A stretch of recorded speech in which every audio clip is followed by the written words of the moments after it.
from the outside, the Trump administration campaigns on exposing this cover-up, blowing the lid off this cover-up. And then they get in office, and now it seems like they're part of this cover-up. You couldn't do a bigger Streisand effect. You couldn't come out and say, I'm more guilty than what he did. And my loyalty is to the truth.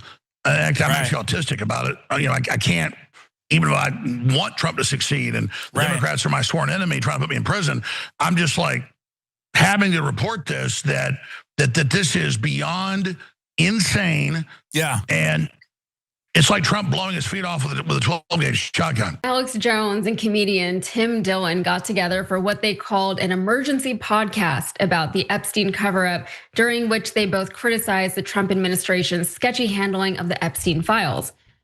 Jones did his usual caveat, saying he sees no proof that Trump is implicated in the files and that he didn't actually do anything wrong.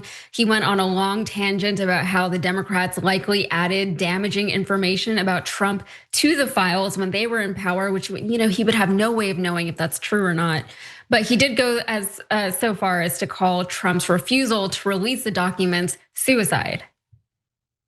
He comes out the next day and says on Truth Social, no, we need the FBI to move on. I told him to do this. And the next day in a press conference, he chews out the reporter when they're talking about all these issues, saying, how dare you desecrate the graves of dead kids in Texas with the floods? Shut up. And it's uncharacteristic for Trump. He looks scared. He looks concerned.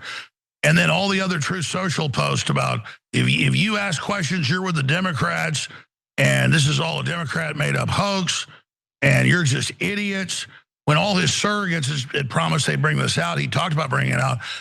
So this is harikari. This is seppuku. For those that don't know, in Japanese, that means suicide. This is Trump self-harming. I don't know if Trump can course correct from this.